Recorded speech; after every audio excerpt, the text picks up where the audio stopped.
is Tuesday, everybody. My name is Dean. My name is Tyler, and holy shit, I'm surprised we are on a Tuesday.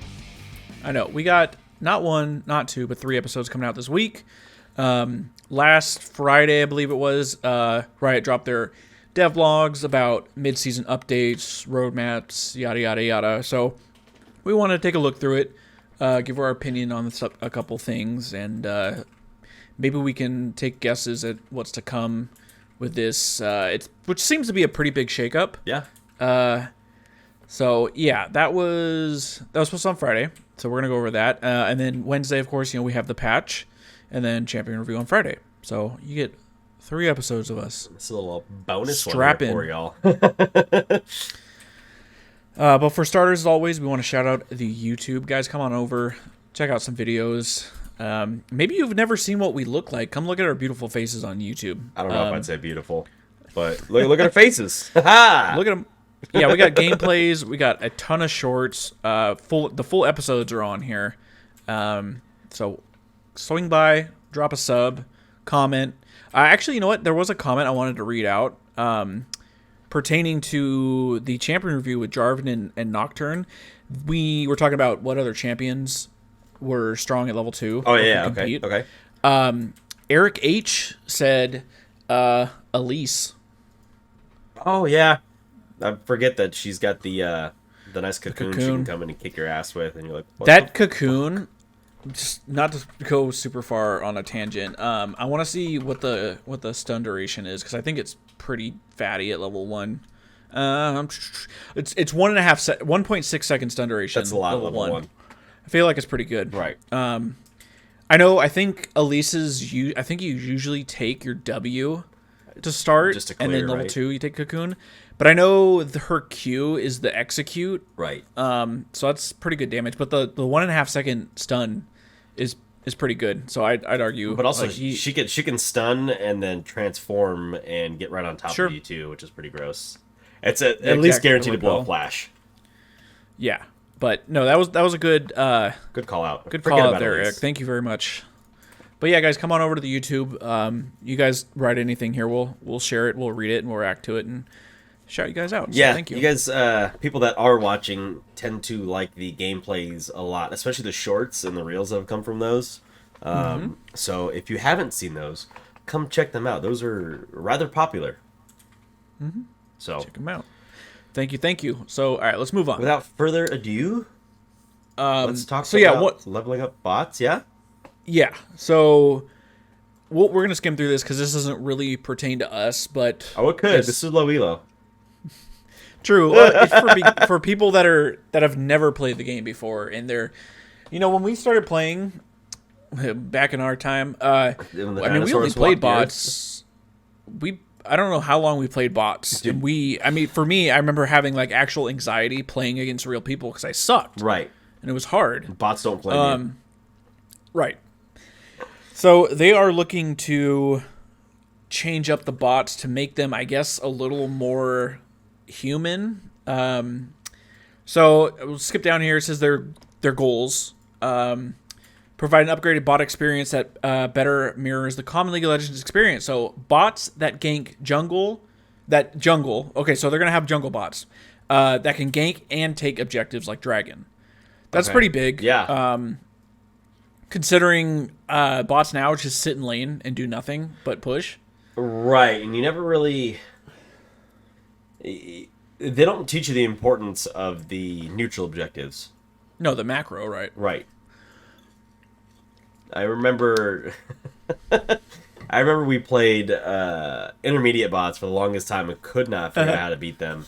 And I remember just thinking, if we can't beat the intermediate bots, there's no way we're playing with other people. Right. It's not fucking happening.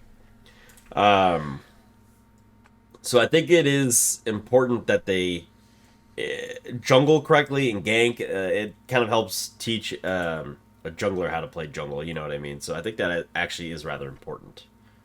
So thank you, Riot. I also say team AI that helps bot work more strategically and cohesively. Again, you're teaching. Hopefully, if you're playing bots, you're probably with friends. But a little bit smarter. It's never bad to have smarter enemies. It'll just teach you a little bit better. I still personally think the leveling up system, like 0 to 30, is so dog shit in this fucking game. Right. The fact that like you don't have all summoners unlocked when you start an account. Yeah, it's weird. That is very weird. I kind of get it, because like you don't want to just throw a overwhelm. Well, that, but you also don't want to just put that person in ranked matches either. Well, no, I'm not saying allow them to go into ranked immediately. Right. But like you have to be like level 10 summoner level to get smite or something. I'm like, come on. Yeah. It's people aren't going to figure out that way. I mean, I guess, yeah, again, you could be overwhelmed, but in my personal, I mean, you're kind of just restricting what players can do. But right. Remember when Revive was the fucking summoner spell? And that was like one of the first ones you started with? Great. Yeah, great. And then they said, fuck that, we'll just give that to Ukshin. Or Renata. Or Renata. Or anybody. And then bots that can react towards meta shifts. So I'm assuming that means the most popular champions on the patch will be played. Yeah. If you go into a bot game. I think that's what that means. And then provide a better way to learn and improve in League of Legends that is less stressful than PvP. Expanded champion pool. Bots that work as a team. Bots that can scale to match your skill for folks looking to get good. Build our bot tech to be satiable, maintainable, and extendable so designers have fun levers to pull to delight players. New game modes. Yeah, that ain't happening. Editable? Editable? Editable? Editable? It's like, oh, like literally edible? Edit. Oh, like, editable. Yeah. Okay. Yeah. Got it. Bot behavior and then tools that enable quick iteration. So if you guys are a new player, I'd probably get excited for this because this seems a little bit better. Let's see. Beta bots will be on PvE for 2 weeks in the latter half of the year. So please test them out and give us feedback over on Reddit. Weird place for them to ask for feedback, but okay. If you, I think there is a LOL PvE subreddit, and it's like where they seriously look for suggestions or feedback there. If you want to just hate yourself, go look at feedback on Reddit. I don't think that subreddit's a fucking trash can like the normal subreddit. Okay. But yeah, so that's pretty cool. And Again, didn't want to spend too much time on that, but as I say, let's just look at the long term. We're building this tech to be extendable and reusable by a variety of teams and engineers that can also provide new experiences to all of our lovely players. I guess I'm a lovely player, so. Anyways. All right. Well, okay. So that is leveling up bots. Can we just like take a quick note to just admire this Blitzcrank artwork at the top, and like, why is that not his fucking base skin? Because that's fucking sick. I think that's from one of the cinematics. Well, now that I'm looking at it more, it looks sick as fuck. Make it like his base skin. I don't know. It looks better than his current base skin. I'm just saying. That's pretty sick. Is his base skin that bad? No, it's just that's just that good. Let me see. Yeah, it does look good. Let me see his base splash art. It's actually not that bad. It used to be fucking It used to be terrible. His base splash art is just him reaching out at you, but I think that other picture's better. No, I agree. I like it. But anyways. All right, let's move on to the juicy stuff. Mid-season and mythics. So they announced they're going to be... We got another durability... No, not literally a durability, but like a durability-esque big change coming.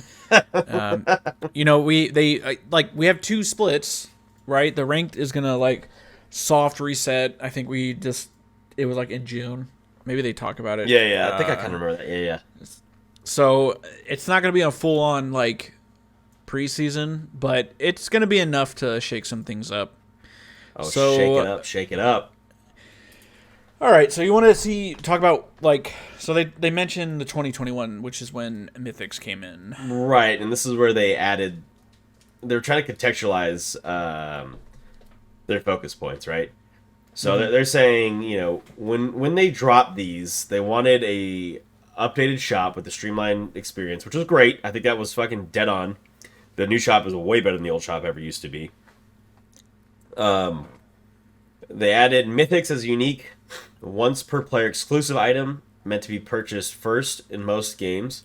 And you have a lot of champions that are branching out from buying mythics first. I mean, a lot of champions. Like, before it was like, oh, Ezreal can get away with not doing it, and maybe your jungler might not buy a mythic first off because there's other items that are also important for junglers.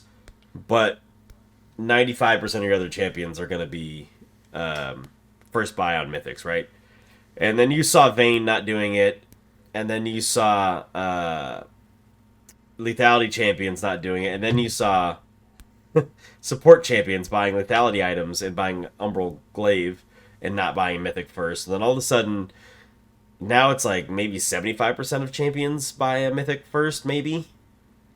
Well, it's like you also think about like another example I can think of is like, well, originally they had Sunfire as a mythic, but then they changed it. Right. A lot of tanks, a lot of junglers need Sunfire for extra clear, Right, and clear speed. So people are building that first. People building top lane Bramble Vest first or Tiamat. Mm-hmm. They're not. Yeah, they're kind of setting mythics to the side to have a little bit more. I would say top lane something is, in particular yeah, too, because you have agreed. like I said, the Bramble, the Tiamat items. I mean, with Ravenous changing, Tiamat has become a even more desirable first buy, right?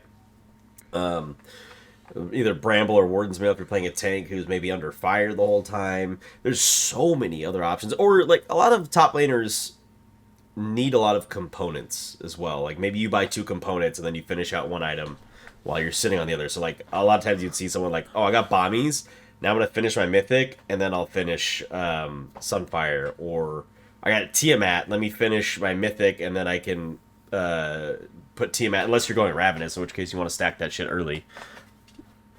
Which a lot more champions, I guess, are going Ravenous over Titanic. So, the way that they built items after they built Mythics, sort of, I guess, hurt their own goal, right? Also, in a lot of situations, it felt like one mythic was like outshining everything else. Right. I was gonna say that's the last point, right? They carefully built the content of the item system so that every champion would be presented with multiple build options. We wanted to ensure that no mythic item would be above a 75% purchase rate, and that there would be at least 10 legendary items per champion with at least a 3% purchase rate. Explain to me why there's a million champions that build Eclipse. And that's like by far the best item on those champions. That Aatrox, for example, should not theoretically be an Eclipse user, right? I mean, it's just the stats are just, he just wants raw ED and the Right. penetration, the cooldown reduction, the shield. It's just too juicy for him. Right, like Gore Drinker's good, but like Eclipse is better. Eclipse is 100% better. And like, if you're playing Aatrox, what other item do you go if you don't go Gore Drinker or Eclipse?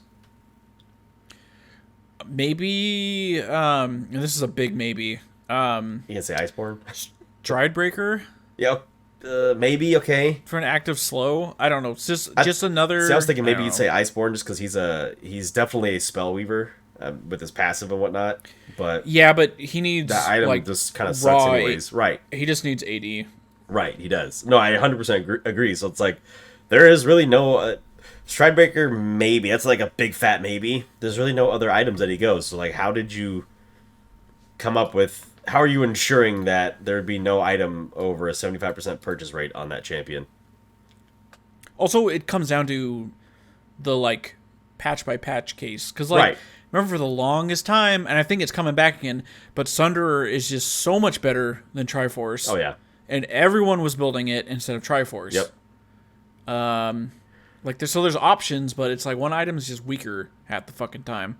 But So, let's see. So they said they want to discuss some results they've seen with the current item system. So, what is working? We got 4 things: flexibility, approachability, balanceability, and lastly, coolness. I don't know why they put coolness second. That should always be 4th on the list after functionality. I agree that it's extremely important, but doesn't deserve to be second on the fucking list, right? Functionality should be ahead of how cool something is. And then you look at, with this function, how do I make it cool, you know? Mm-hmm. So, Flexibility. It says champions have more flexibility in their first legendary plus item purchase than before. What does that mean? A legendary or greater? So like you I can think it's build just. Does it have multiple to items do first? with you get the mythic bonus when you finish a if you have a mythic, and then your first legendary you get a little extra Let's see. because Maybe I of the should keep mythic. reading. Maybe it's going to explain it. That's what we always do. We cut it short, right? So it is in fact more common to see champions deviate in their first item today than it was before Mythic shipped, and we have reason to believe that champions have more flexibility when mastered than we are currently seeing due to the recommended item system. However, for some champion slash item pairings, this is not the case. Kraken Slayer, Luden's Tempest, Divine Sunder, and Immortal Shield Bow are the four most bound items with the highest number of users that purchase them over 85% of the time. Okay, so I think they're saying like your very first item you buy could be legendary, could be mythic, and you're seeing a lot of flexibility between that. So think of your cases like Ezreal, who could decide he wants to go Essence Reaver first, or he could decide he wants to go Divine Sunderer first. Um, Maybe think those myriad of top laners that want to go Ravenous Hydra first, as opposed to Gore Drinker or Eclipse. If they're going Hydra, they're probably going one of those two items. Mm-hmm. So I think I understand what they're saying. I think that makes sense. Yeah. Sure, yeah, that makes sense. As we know, obviously Kraken Slayer and Shield Bow being the two. Kraken Slayer is your damage AD item and your attack speed AD item. Shield Bow is your protective AD item, and then Gale Force is, to me, far more situational between those two. Right? You see oftentimes like, hey, you're playing Lucian, either you build Gale Force or Kraken Slayer, depending on what you're playing against. Hey, you're playing Xayah, you build Gale Force or Kraken Slayer. But then you look at like a Samira, if you're not building Shield Bow, you're trolling. You know what I mean? Mm-hmm. And then Luden's is another one. Although I don't, there are a whole lot of. I feel like there's a lot of mages that opt for Leandries over Well, yeah, Ludens. I mean, again, it comes down to it's very situational, but I think a lot of people buy Ludens just because it gives passive or it gives armor magic pen. Magic Pen and that move speed's real nice too. It is. I think that just yeah. But I think that's it. and then Sunderer, I mean, Nasus looks at Sunderer as like by far and large the best item he could buy out of all the mythics because none of them are really that good otherwise. He makes the most use of the Sheen with the penetration and the healing as well, coupled with his 20% lifesteal passively, by the way. So okay, that's flexibility. I guess. You want to talk coolness next? Yeah, let's do that. I should have talked it first, just because I shat on it. It's fine. Coolness. We've created quite a number of cool, high affinity items that have resonated with players. Items like Eclipse, fuck you, Heartsteel, Jackshow, Gale Force, and the updated Rod of Ages have found clear audiences and add a lot to the system.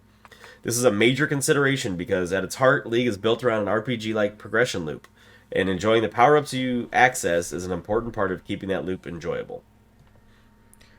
Yeah, I agree. I mean, I feel like Eclipse is just way overtuned, Yes. and it's so widely like. Obviously, I won't say like widely accepted by so many champions that are able to utilize it. Heartsteel, I feel like is a little more niche because I know Right. like Scion, Cho'Gath, the same way that's gonna stack HP. Jackshow, I think is more wide. It's kind of like Eclipse. Yeah. At least for a while, it was a problem because like every fucking champion could just build Jackshow. Like Diana, I think Olaf still builds it. Just don't fucking die. I feel like with Jackshow and Heartsteel, those items are pretty interchangeable on most of the champions that are using them. So I feel like at least with those two, you have a choice to make, right? You look at the items, and then there's actually a choice there. Eclipse, it feels like there's not a choice. It's like, no, you just fucking built this fucking item. Like, what are you doing? You know what I mean? Out of all these items that they've listed here, is like Heartsteel and Jackshow. I feel like, okay, do I want to be tankier in terms of resistances and be able to sap health? Or I just want to be the big, beefy, frontline piece of meat that can just withstand everything and then have a nice damage pop. On champions like Ornn that just get a nice little punch when they hit that Heartsteel proc. It's nice. But I think a clip. If I'm like, I don't know if you're just referring to top lane, because like if I'm playing jungle, I don't think I'm gonna build Heartsteel because I'm not gonna probably be interacting to get the stacks. Whereas if I'm playing an AD jungler, or like anybody on my team could build Eclipse, and it just gets beneficial. The benefits are just insane. In terms of Heartsteel versus Jackshot, I'm just thinking of like champions that can build one can most certainly build the other. Excuse me, and it's more situational.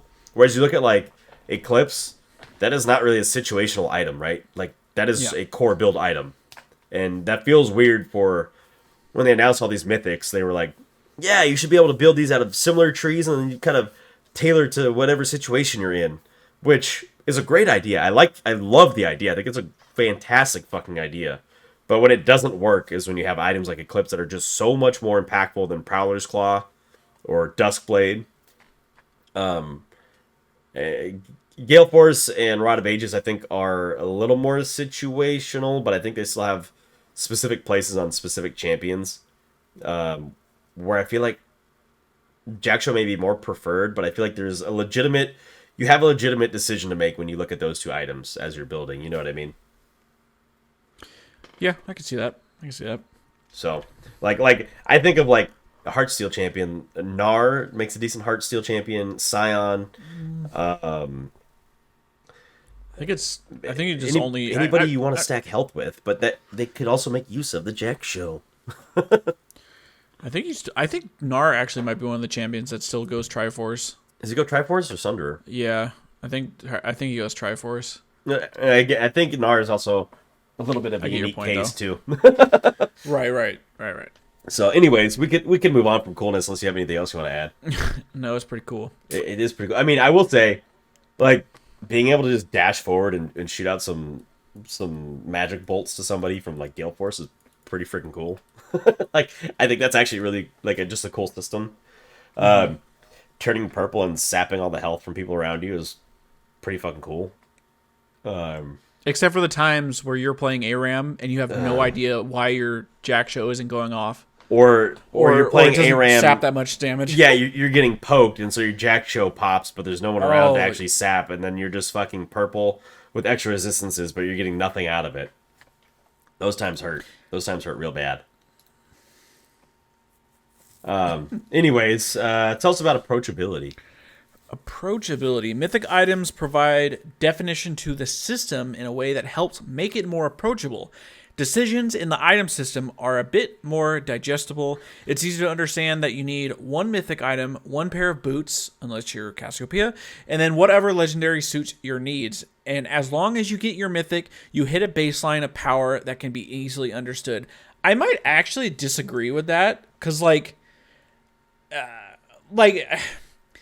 if I'm using Rod of Ages as a example, when you first buy Rod of Ages, I feel like I do not feel I hit a baseline power spike. That's fair. Like maybe that's just a special case because you got to wait 10 minutes.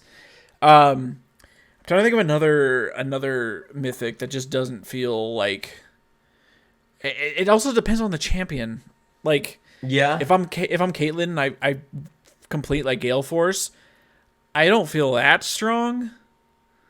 That's fair. I think that's fair. Me, maybe for the vast majority of champions, sure.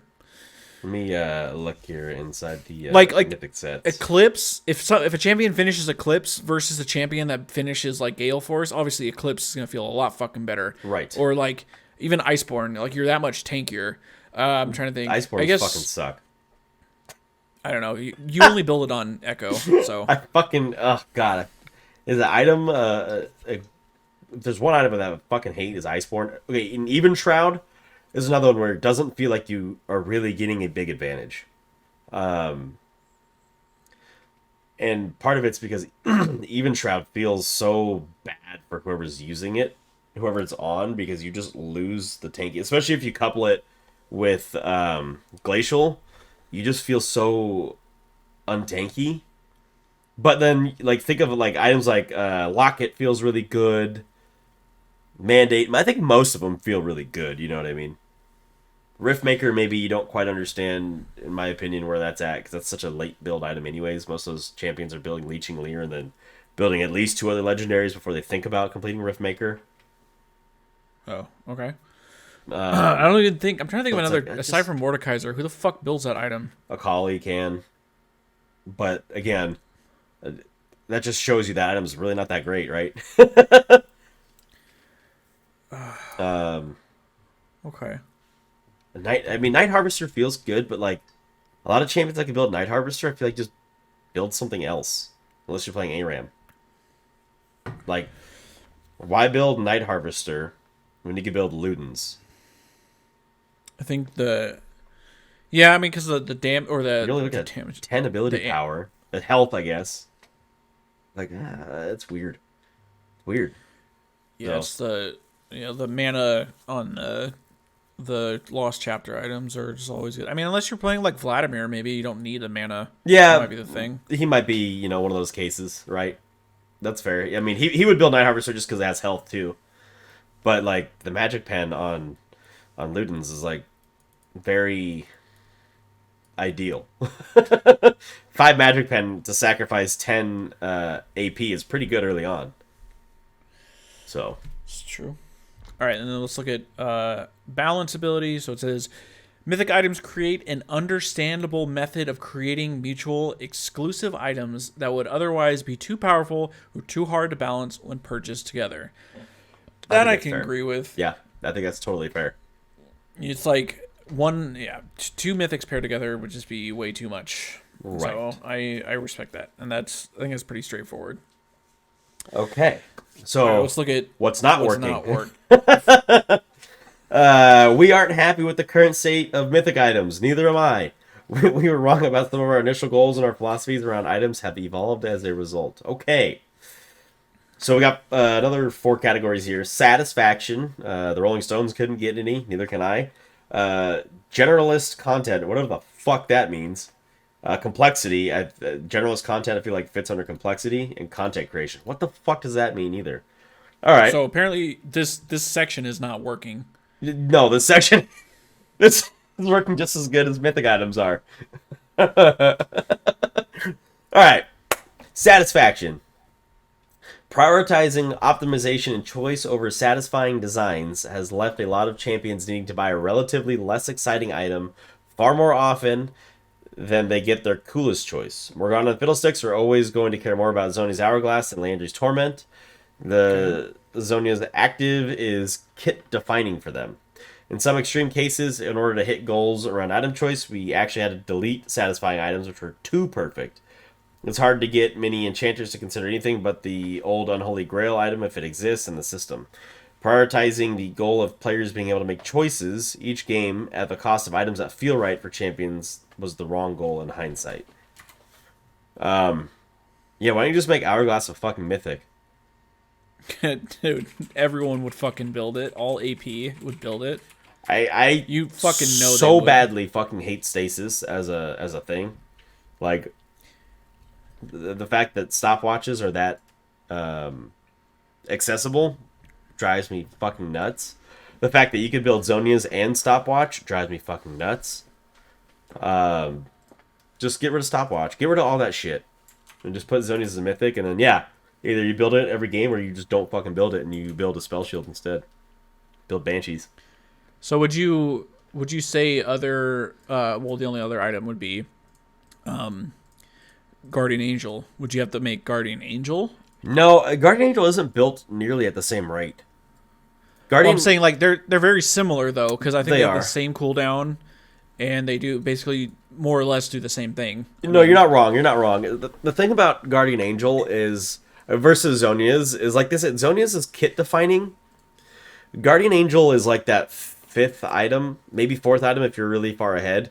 Where it's like, I can't really afford to die here, but like at least in Guardian Angel, my abilities cool down a little bit. You buy yourself some time. But there's not a whole lot of champions that like Guardian Angel's not core in any champion's build. You know what I mean? Like it is only a core item build when it's later in the game. Like I think I've seen a lot of AD champions, if they're actually ahead, will rush it. Like I've seen like Nocturnes, if they're ahead, go at second. Right. Like Lee Sin second. Like it's a lot. How much is it, by the way? Let me see. 3,000, I think. It's. Let's see. I have everything up here. Let's see. Guardian. It is 3K. Okay. Yeah. It's expensive. It gives you what 80 in armor, but it doesn't give you too much of either. So I mean, when you look at a Guardian Angel, you can also look at a Death's Dance, perhaps, to fill the same gap, right? You look at Death's Dance for 3,300, you get 5 more armor, 15 more attack damage, and 15 ability haste, plus the ability to cleanse the damage that you have coming to you. So I at least feel there's situational counterparts with Guardian Angel that just don't exist with Hourglass. Okay, that makes sense. So, yeah, I can understand why they say it's like it's not satisfying, especially when you're playing Morgana. It's like I need fucking Hourglass, but like I also need the fucking Leandries. You know, I need to be able to burn somebody down. So, I totally understand that all too well, and it's like not really a fun conundrum to be in, because if you're not ahead, it feels like you're behind until you're fucking level 11 and can afford both, you know. So, all right, tell me about generalist content, because I have no idea what the fuck that means. Because they needed to serve a diverse audience, all ADCs or most fighters early in their builds, mythic items often provide too many different outputs. Champions need to feel functional very widely, especially early in the game. However, this creates serious game health problems with a single item delivers too strongly in too many ways. Items like Gore Drinker, Old Eclipse, Divine Sunderer, Riftmaker, and Immortal Shield Bow are in an uncomfortable balanced position as a result. Yeah, okay, that makes sense. I mean, sometimes these are some of the items that you just lightly tip either way, right, and they're OP, right, or they're not. That's fair. I think reading that makes more sense than what they're titling it. I think the title's kind of stupid, but yeah, no, I agree. Like, I don't know why they put Old Eclipse, but Eclipse itself still feels kind of busted. Although, because it gave Omnivamp, and right? Like, it didn't give. It didn't give the ability haste, right? But I mean, I think the Omnivamp. And I remember Old Gore Drinker, the original Gore Drinker. Well, Also, they don't say old, right? They don't say old, but it gave you like extra AD the lower health you're on. Yeah, it was like an Olaf passive, right? Yeah, and it gave the base health regen increase and all that shit, and I think the heal. I think that was before they gave it Omnivamp, but the heal was like way insane on the active. Yeah, it was. Now it's only insane if that champion's ahead, as it should be. If you're ahead, you should be able to make more use out of your items, right? Like, think of like Darius queuing and Gore Drinkering at the same time, and that dude's like full health again. It's like, Jesus fucking Christ. But when he's behind, it ain't like that, you know? Mm. I don't think I have anything else to add to that unless you do. No, yeah, these are really specific items that definitely, like I said, if they get a little too much help, they're OP, and then, like, especially Sunderer. Right. All right. Complexity. Mythic items tend to be highly complex, pattern-forming items. This is exemplified by items like Duskblade, Prowler's Claw, and Everfrost. Items that are more pattern warping than we're comfortable with, creeping complexity and often adding significant frustration. Are they talking about build pass? They must be. Because I don't know about Duskblade though. Don't Duskblade and Prowler's Claw build out of the same path? Yeah. Everfrost was really popular for a while. It's not as popular as it was, but because Roa's the thing now. Right. Well, Everfrost was it was like the shoe-in for Roa, right? I don't know about I'm a little lost on this one, but yeah, I don't know what else to add to that. I don't think there's anything. Pattern forming? You think it's just like pattern warping? Yeah, that's weird. You think they're trying to get rid of like I know, I guess mythic items tend to be highly complex. Pattern forming, this is exemplified. So I guess Duskblade and Prowler's Claw are they trying to say that like those are really simple, like straight? Maybe. I Maybe? Because they are pretty simple, like Duskblade, like kill and go invisible, and it's disgusting. Prowler's Claw, dive and do more damage. It's gross. Everfrost, hit a sweeping slow or stun people in the middle. Pretty disgusting. But is it? I don't really know what they mean by pattern warping, so I'm just gonna leave it as it is, I guess. Okay. And then content creation. Yeah, I don't really understand the title here, but Because mythic items are exclusive with each other, designing new mythic items requires us to consider every existing mythic item and their relationship within a complex choice structure. 2.5 years in, the system content isn't really complete. And even when all the baseline content exists, we'll want to be able to add and improve over time. What do they mean by content? Like the amount of items? Like maybe designing. Is So it maybe they're components, struggling or with making new mythics.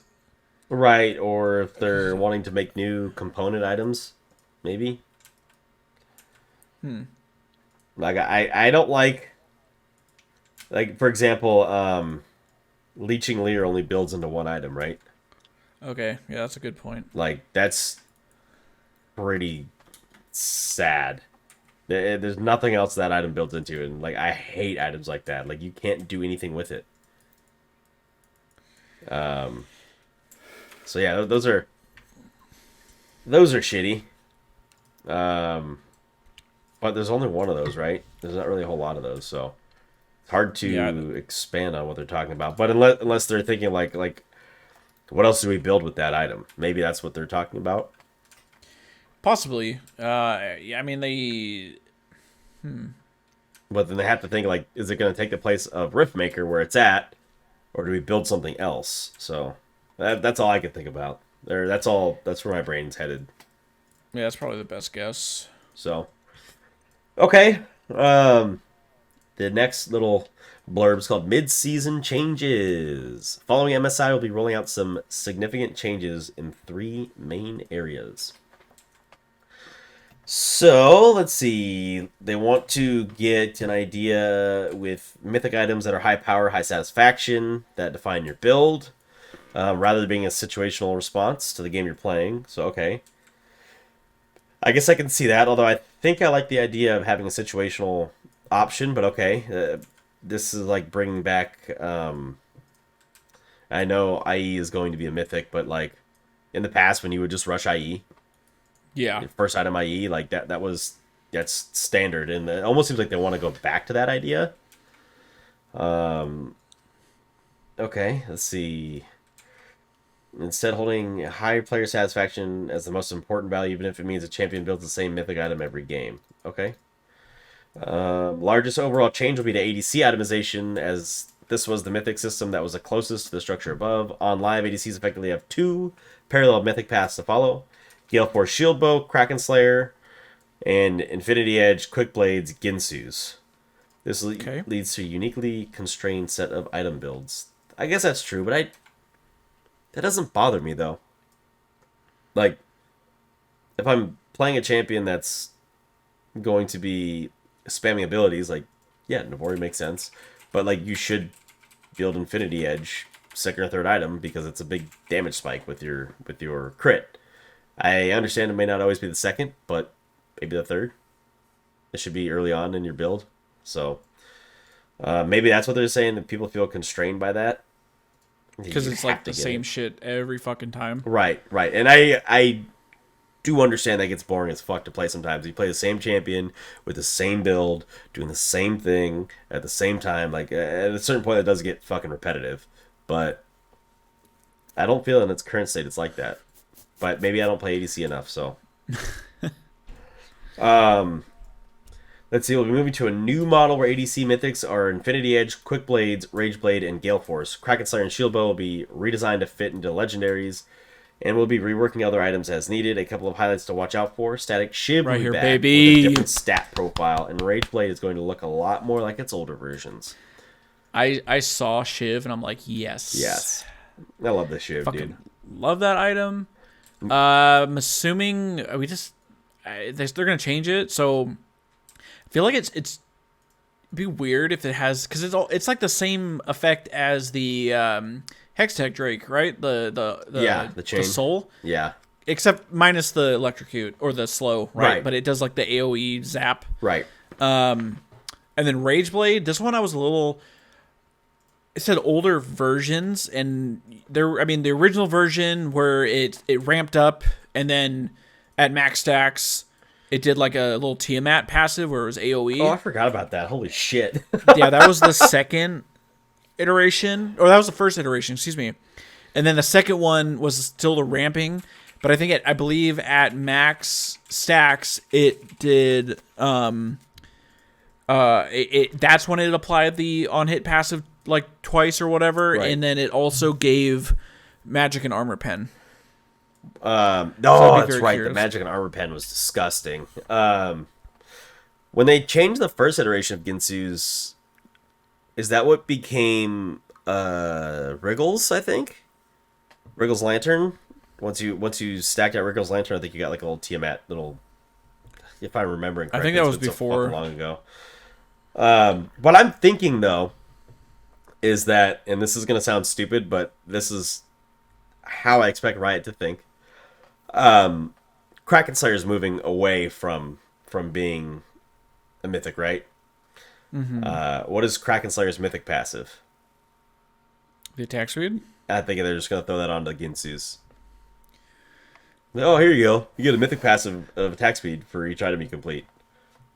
Yeah, I could see like Infinity Edge giving bonus crit, Quick Blades, CDR, right? Rage Blade, what you just said, and then Gale Force probably the same movement speed. It's just funny to me to think that like, oh, it's gonna look a lot more like its older versions. Like, why? Because you complete items get more attack speed. Like, hello, ramping attack speed. I guess it's ramping attack speed if you complete items fast enough, right? I'm really curious if they're gonna do anything with Stormrazor. Like remove it?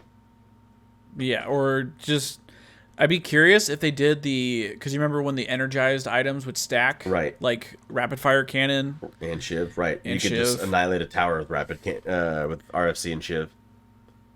So I'd be curious if they change Stormrazor a little bit there, or get rid of it. No one's building it. Dude, that item hasn't been built since fucking pre-mythics. Like, no one's really built. Like, it has to be like less than 0.5% that item's built. I'd be curious. Right. Let's see, hold on. Stormrazor. Build percentage. Sure. That's something Lawletics might have. I should say not build, pick rate. Let me look at Stormrazor. Okay, well that's someone's fucking name. 1.4% pick rate. Oh, that's higher than I thought. Okay. That's still fucking nothing.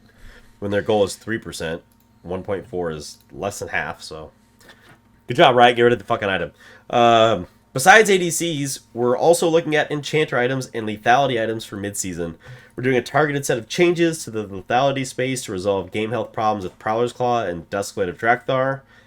Prowler's Claw will be reworked into a legendary with a new effect and no dash. Duskblade will be reworked, and Yomu's Ghostblade will be promoted to a mythic item with upgraded outputs. Oh, okay. Were we getting Brutalizer back or what? Oh my god. You remember that item, dude? From way back? Sick. It was really good. You could stack Brutalizers too. You could build like 3 of them. It was disgusting. That item had no business being that powerful for like a in-between item. Yeah. Yeah. It the same level of item as like Leeching Leer, right? Whatever they fucking call that level of item. Yeah, like the second. Yeah, the mid tier. Yeah. Oh no, what do they call it? Does it have a name? It doesn't. Oh well. And it says enchanters will have a number of items reworked with the primary goal of being more satisfying to use, with better build paths and higher satisfaction outputs, including a riff on the old Unholy Grail item. Nice. Is it the original or the secondary version of Unholy Grail where you stacked and would heal off of you would stack, I think you would stack health off of damaging an enemy and then you would pop it. Yeah.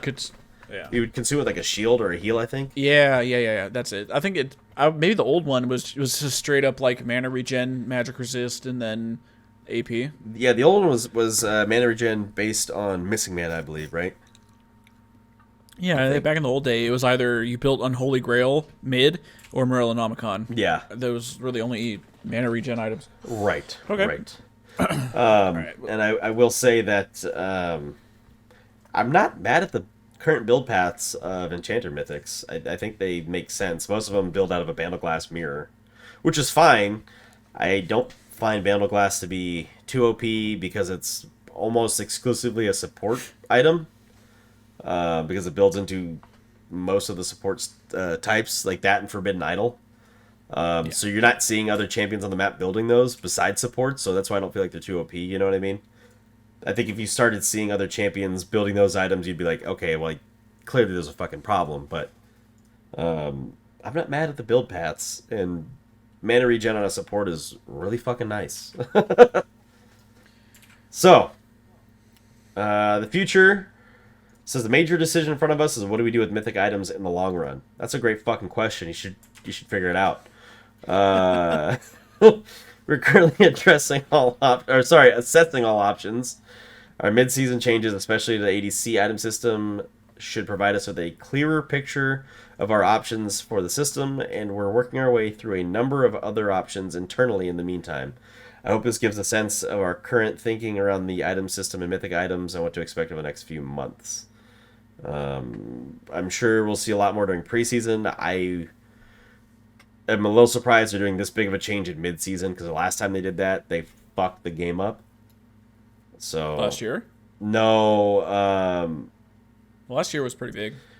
the biggest one was when they did the groups of champions, the mage updates, the assassin updates, the juggernaut updates. Those were all around mid-season. Maybe the other biggest change was when they changed Infinity Edge to do like basically when like all ADC yeah, that's right. were just useless and mages started being popped up down there. Right. Yeah, that one was a failure. Yeah, there was that, and then last year's was durability, right? Yeah. That was a big change. That was actually a rather big change, but I don't feel like that one necessarily killed the way the game was played, if that made sense. The game from the beginning of 2021, meta-wise, still feels pretty similar to how it is today, in my opinion. So I don't think the changes from the mid-season changes of 21 or in 2022 were quite as impactful or as impactful to the meta as other mid-season or as preseason changes have been. But I feel like this seems like a lot that it could really affect the way the game is played in mid-season, and for pro play specifically, seems counterproductive to what they've been trying to do with pro play. So, I always err on the side of say they probably have more data than we do, but I give them 6 months and they revert everything. oh, you know what's gonna happen. Some things that happen. You know what's gonna happen is some bullshit. It's gonna be like, oh, Static Shiv's just fucking broken, right? So then they just remove the item again, and then everyone goes, well, now there's a big fucking hole in whatever space it's going to occupy. I assume it'll be some sort of crit space. Whatever space it's going to occupy, you're gonna have a huge fucking hole again, and people are gonna maybe build Stormrazor instead. I don't know. Oh God. That's just a wild suggestion. But something stupid like that, you know what I mean? I'm sure they'll definitely do something like that. That just gonna make us turn our heads and be like, what the fuck? Yeah, I remember the second half of all of our patch reviews last year were just counting how many times they're gonna revert durability changes. All right, well, we'll have a new game then. I hope we'll have League of Legends too. Alrighty, let's move on to the roadmap. Okay. Finally got some updates on champions. So let's see. Since last time we released our Ixtali Enchanter Emilio, back to basics Enchanter with comfortingly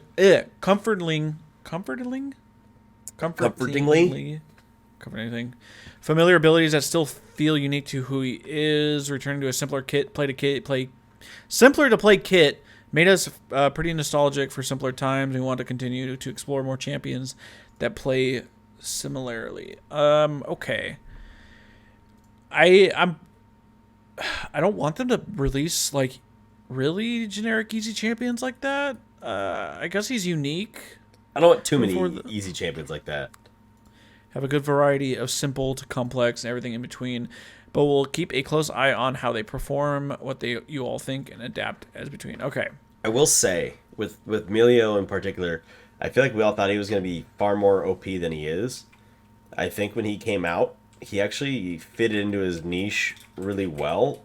And though he's considered an S tier pick, I don't feel that he's necessarily too hard to play around, if that makes sense. Well, the problem with him is we haven't seen him in pro play. Right. Because Riot is scared that it's going to be a little too broken for pro play. So, again, you have this disconnect where potentially I wonder, what is his win rate right now? Let's see. Because it might be like a Rise thing where he's just insanely broken in pro play, but let's see what Melio is sitting at right now. He's at a 53%, so that's pretty good. Yeah. Pick 12% of the time, 15% ban rate. See, I feel like the rest of those numbers are rather healthy. Like even with the 53% win rate, just 12% pick rate's pretty healthy, I think. I just feel like if he's that good in solo queue, he's gonna be insane, or he's just gonna be banned all the time in pro. That's true. Kind of the same thing with like obviously Yumi's not a new champion, but they reworked her. Right. And she's not enabled for pro play either because they think she's too powerful and she's not in a good state. Again, they want these champions to be played. They don't want them to be fucking banned every goddamn time in pro play. I mean, to be fair, no one wants to see Yumi in pro play. That's true. No one likes playing her. No one likes playing against her. It's just like one of those things where it's like if you just don't play her though, you're trolling. It's like, but this champion's boring as fuck to play. So like, so what do we do? Uninteractive. Like, right. And I will say though, I've said this before. I think she holds a space in the game for onboarding new players. Right. I think that's fair. I certainly don't have fun playing her, but there's times where I'm like, if I don't pick this champion right now, I feel like I'm doing a disservice to my team. So I definitely have felt that pressure before. I will say though, I like that they've had a string of easier to play champions. I mean, Vex isn't that new anymore, but she's still rather new, and she's like pretty straightforward. But like, she's not totally super easy where like anybody's gonna pick her up and know how to play her well. Like there is like a skill gap between like a mid-tier Vex player and like a top-tier Vex player. So like I feel like there's something there with that. You know what I mean? Comes down to skill shots, right? If you're good at skill shots, right? As opposed to like a Yumi, where like there's not much of like a difference between like a good Yumi or a bad Yumi because Yumi just exists. So if they built more champions, similar in a similar vein to Vex, of like, let's make us a champion that's like easier to play, but also have a decent skill cap. Like obviously a pro player should be able to just destroy with Vex, right? But like you'd expect the majority of players to just play half decent. So anyways. Yeah, it's telling about new champions. Okay. The lone assassin dies. The lone assassin dies, but the team survives. Okay, Dillinger escape plan.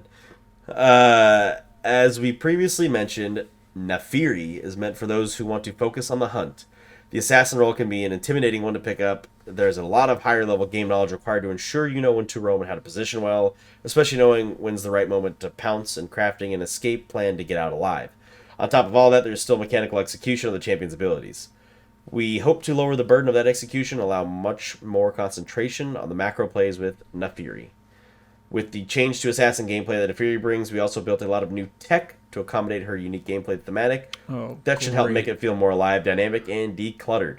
We'll be sure to take time to pause and evaluate the results to see if there are other champions who could benefit from a more extensive dive into Doge tech during her release. I'm not going to pause. Okay.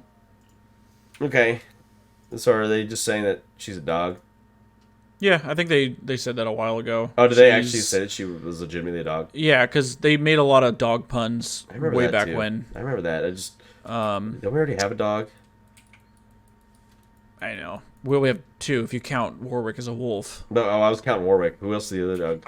Nasus? Oh yeah, there's that dog too. How do you not? I don't know why I wasn't thinking about Susan as a dog. He is the Doge. Yeah, I was thinking of Warwick as the dog because I think of Warwick and Rengar, the cat versus dog. They're hunters. Right. So I believe this is the whatchamacallit. It's gonna be like a Nidalee counterpart. No, what are they called? The Darken. There's a Darken champion because they have. Oh, I think she has like a blade with a. It's a Darken blade. She's got a double A in her name, so it's got to be. Fury, Trox. So yeah, I believe she is a jungler.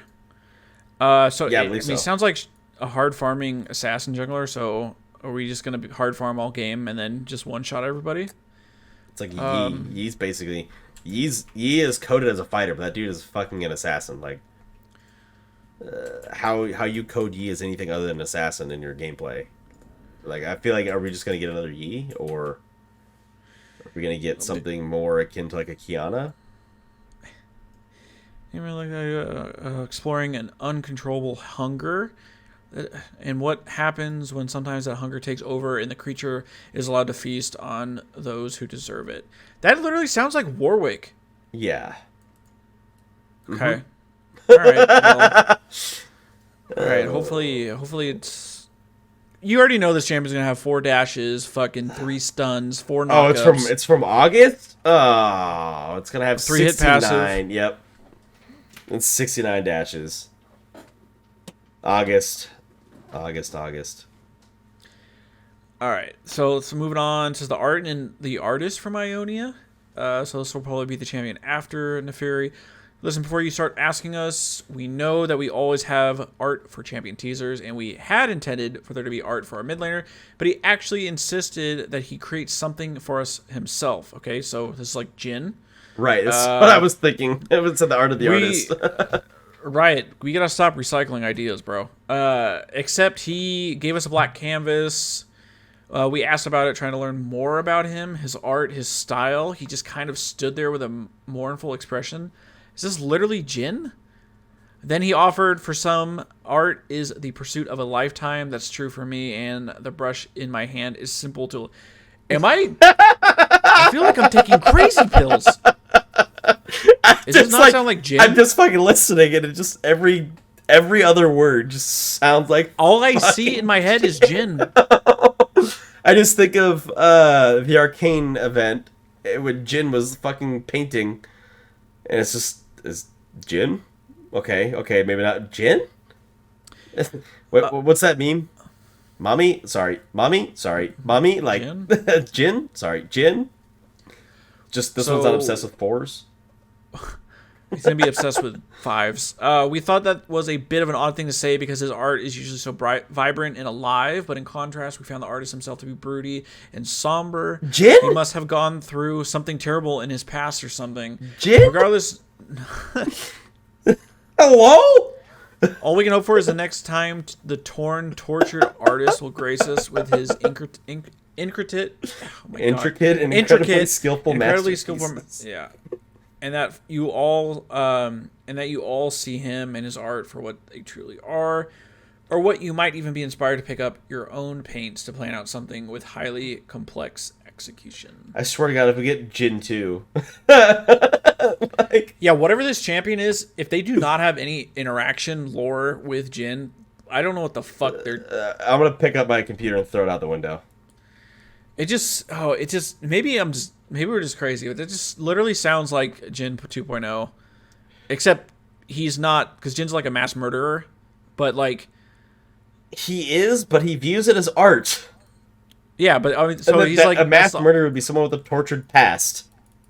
It would be kind of somber about it, and didn't Van Gogh have a really horrible life? I think so. His he was like really depressed. He was tortured. But he created insane. Yeah. Okay, so he wasn't a mass murderer, I don't think. No, he just cut off his own ear and sent it to a girl that he really wanted to love him, as a an expression of his love.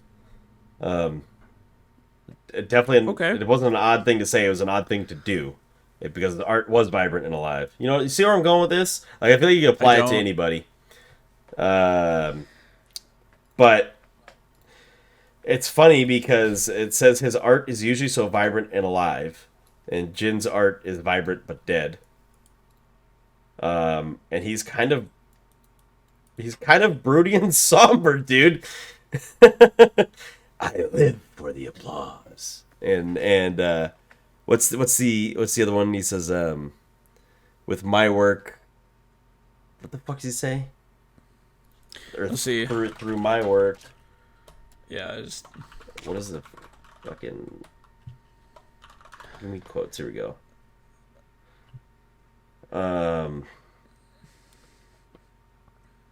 Through my work, you shall transcend. Right. Okay. So yeah, I mean, obviously he's kind of sarcastic in what he says, I guess, but like it also is just kind of very metaphorical, which is artistic in and of its own self. So I don't know. I guess I can see how it slightly sounds different than Jin, but realistically, Jin. All right. Lastly, or no, not lastly. Sorry, two more things. Skarner check-in. He's not making it this year because they don't know what the fuck they're doing. Next. I could have sworn they already said that. I don't know. Honestly, I'm so lost with what they're doing with this champion. He's been fucking being reworked for like 3 years now. What are we doing? Stop releasing new champions. Maybe take one of those concepts and apply it to Skarner. I don't know. I'm just throwing shit out, and that's probably not the right answer, but Interesting though, they're changing him from Shurima, or I'm assuming he was from Shurima, but he's Ixtali now. I wonder if they're gonna get rid of. Obviously, they're probably gonna change his lore, so I'm curious if they get rid of the Bracken stuff. crystals. Let's see. And they don't make. They're gonna have to change Seraphine's lore then, because Seraphine can like hear the screams of Skarner's people, or like with the. They're gonna have to change a lot of the hex tech stuff. Right. Though I'm pretty sure I think in Arcane they didn't. I think they never. I don't think in Arcane they ever revealed where the hex tech things came from, right? No, they didn't. Because I think, oh man, I'm honestly more curious about what they're gonna do to his lore than what they're actually gonna fucking do to this dude. Because he's gonna affect so many champions that are Piltover based. Right. Yeah. I don't. I don't know. I was like, what are they doing? Yeah, we know he's gonna be busted as shit. So he is technically Shuriman in his current state. So, wherever the hell Kalamanda is in Shurima. Oh, that is in Shurima. I'm sorry. Okay. So, yeah, Big Bad Crystal Boy still not coming out, and they just said early next year, and they're not 100% on the date yet. Well, we're like early in this year, so that's still at least a year away. So I know early could mean anywhere before halfway. June. Yeah. So stupid. Fuck off with that bullshit, Riot. And okay, now lastly, and there's not even much to talk about. This is your boy Jaximus. And he's getting a very nice visual update that's going to match his auto attack. I remember when he was reworked, a lot of people said he's still unplayable because his auto attack animation was bad. I don't play enough Jax to really know what that means, other than the fact that it wasn't predictable, I think, is my understanding. So you couldn't cancel the animation and really attack walk correctly. Is that right? Something like that. I just think I don't even. There's like someone on Reddit made a post about this. Like they're like, now that Jax is getting a visual update, here's a list of all the other champions that haven't had model changes since like 2010, and then they listed all this shit. Zillion, Graggy, like yep. Those are two right off the top of my head that could use a fucking update. Doesn't Gragas still kind of have pizza feet? Definitely has pizza feet. So that was like one of the first ones that I thought of. Jax, I agree, needs a visual update, and this picture of Vandal Jax is, I think, really fucking cool. I really think it's super fucking cool. It looks good. I'm hoping they. I know we was it during. When did we talk about him? It must have been that Skins episode, but like, I feel like the Mighty Jax could Just actually, if he had like splash actual good fucking like a hockey jersey and stuff on, it could look Right. so much better. Oh, totally. There's so many skins of his that like Angler Jax too needs a little bit of Right. help. I don't know. I mean, if this is it's so simple, but I don't know why this. They need to do like 4 champions a year just doing this. Yes. Just bringing Like, them we don't into need the modern world. Because yeah, the Vandal Jax just looks insane here already. So I'm looking through the champions list to see if there's anything that stands out to me. Excuse me. It stands out to me as old or super old or in need of some sort of VGU, and I'm not seeing too much. I wonder if I could find it on. I know fucking Zillion. I know fucking Gragas for sure. Need some love in that department. Vagar might need a little bit of love in that department too. Not a whole lot. Me doesn't need a full update, but just like a model change or a model update.